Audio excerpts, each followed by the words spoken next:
বিসমিল্লাহির রহমানির রহিম। প্রিয় গাইস, আমি একটি ভিডিও নিয়ে আসছি।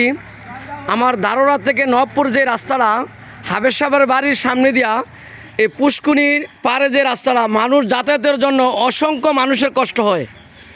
আমরা এখান দিক দিয়ে গাড়ি নিয়ে আসা যাওয়াটা খুব কষ্ট হয়। মানুষ কোনো মালামাল নিয়ে যাইতে পারে না। হঠাৎ যদি কোনো রাস্তায় কোনো ডেলিভারি কোনো রুগী আসে, তাও এই রাস্তা দিয়ে যাইতে পারতেছে না। এই বিধানে আমাদের দেলোয়ার মেম্বার দারোয়ার এই রাস্তাটার কাজ নিয়ে একটা ভালো একটা উদ্যোগ নিয়েছে যে মানুষ চলতে পারে। এই যে মেম্বার সব এখানে আছে, দেখেন কত সুন্দর করে রাস্তাটা করতেছে। যতটুকু করতেছে আমাদের চলনের জন্য অসংখ্য আমরা খুশি আছি। আমরা এখন আপাতত যাতায়াত করতে পারবো, এখান দিয়ে যেই কোনো গাড়ি যাইতে পারবো। এই যে দেখেন কত সুন্দর করে বাস বসাইয়া বস্তা দিয়া এই কাজগুলো করতেছে। তাহলে আমাদের এই এলাকার জন্য অনেক উপকার হইবে। আর রাতে বিয়ালে আমরা কোথাও যদি রওনা দেই, আমরা সুস্থ মতন যাইতে পারবো। এই যে আমার কাকা মেম্বার সাহেব, কিছু বলেন, আপনাদের কাজটা করতেছেন। আসসালামু আলাইকুম, আমি রবিন মেম্বার ৫ নং ওয়ার্ড দারোরা। এই যে আমাদের এইখানে আসলে পুষ্কুনির মাছের চাষের কারণে আসলে রাস্তাঘাট সব কিছু ভেঙে গেছে।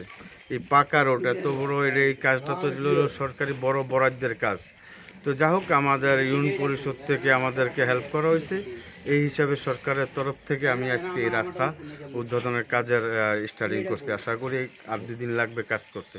অসংখ্য ধন্যবাদ মেম্বার সাহেবকে, অসংখ্য ধন্যবাদ। আচ্ছা, এই কাজটা যে করতেছে, আপনার পরিকল্পনা কি? কাজটা ভালো হইতেছে জনগণের জন্য? ইনশাআল্লাহ ভালো হইছে। আচ্ছা, আপনার উদ্যোগে কি দেয়া?